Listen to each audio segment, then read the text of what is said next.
En premier, je souhaitais vous souhaiter une bonne année, une excellente année 2025 pour vous et tous vos proches, surtout la santé.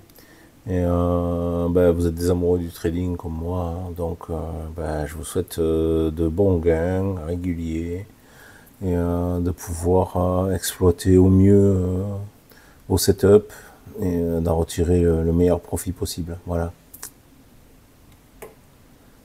Alors une petite vidéo juste pour deux choses en fait. Je vais vous montrer comment on peut créer des study collection avec lesquels vous allez pouvoir faire la copie directe hein, de toutes les studies d'un seul chart pour pouvoir le répliquer vers l'infini sur tous les symboles que vous voulez quand vous avez une création de chart à faire. Donc je vais ouvrir le SP500, hop, Open Intraday Chart, Close, voilà. Dedans, je vais rajouter des studies. Allez, on va se mettre un study, on va rajouter, je sais pas, je pourrais vous mettre, hein, c'est juste pour un exemple. Allez, on va vous mettre des moyennes mobiles, tiens. Allez, une, deux, qu'est-ce qu'on va rajouter? Les Bollinger. Alors, Bollinger Band, je vais y arriver. Hop, dessous, Bollinger Band, ok. On va rajouter qu'est-ce qu'on pourrait, les volumes. Hop, on va aller dans les volumes en dessous. Les volumes, voilà, je vais aller dedans pour paramétrer les choses. Donc ça, on va être une moyenne mobile, allez, de 20. Voilà, on va la mettre en base on slope avec du vert et du rouge. Voilà, on va se mettre en 2. Ok, on va aller rajouter l'autre, on va mettre une 50, pareil en base on slope. On va changer un peu les couleurs, tiens, on va mettre du bleu. Ok, on va mettre du violet. Ok, toujours en 2. Hop, là, on va mettre du 50. Subgraph, on va lui laisser le nom pour qu'on puisse le reconnaître quand même quand on va l'avoir. Donc MM50. J'ai pas fait ça dans l'autre, je vais aller le faire de suite. Alright, ok. Dans celle-là, on va mettre du MM20. Et name label, on va la mettre alright. Ok. Les Bollinger Band, elles sont déjà programmées chez moi. J'ai déjà mis ce qu'il fallait dedans, donc il n'y a pas de souci.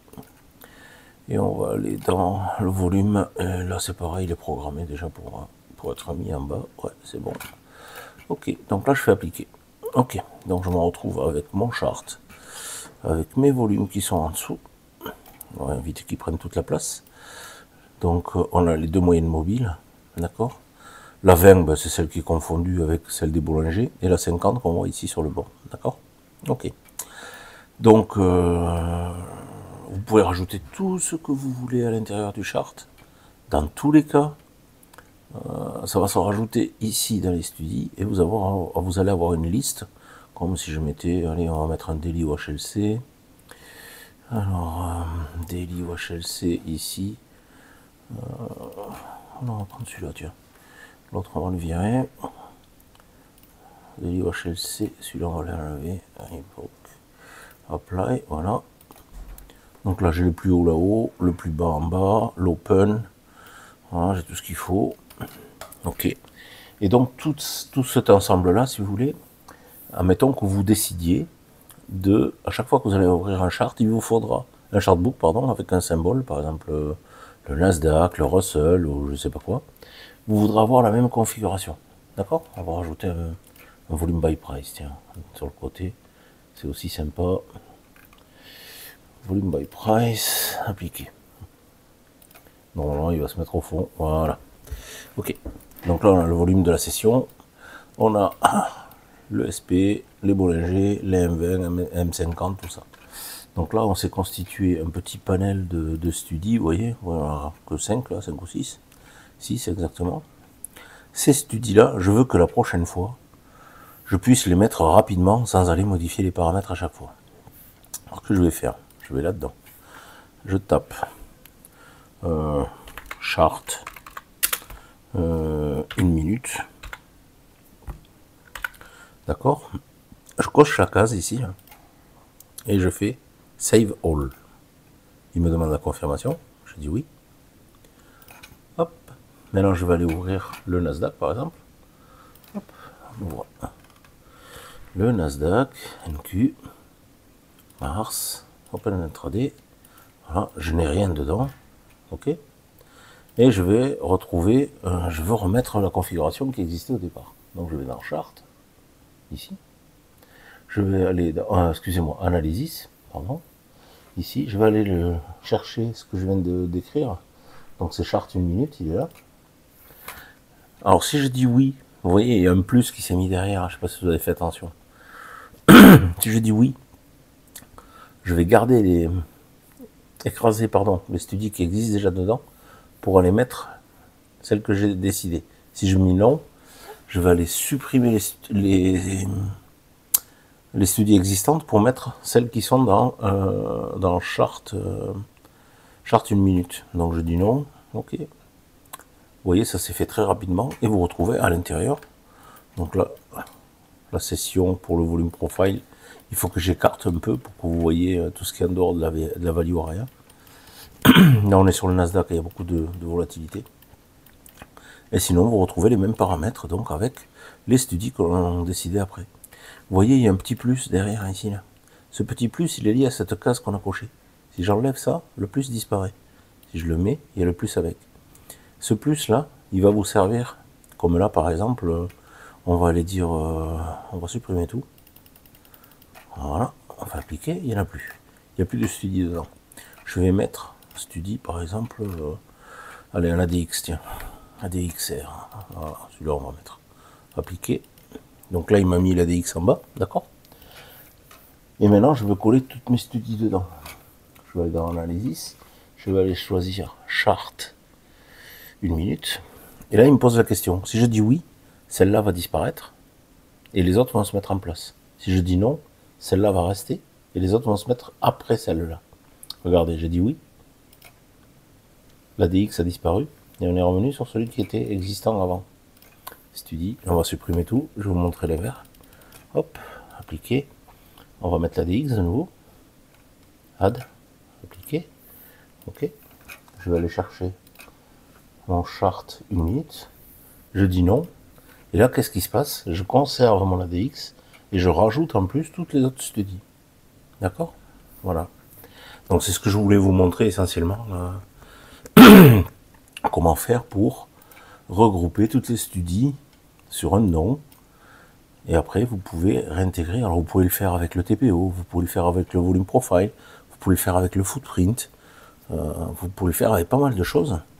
Et par exemple, moi j'ai un footprint déjà qui est fait, je vais aller chercher mon footprint préféré, on va dire, c'est celui-là.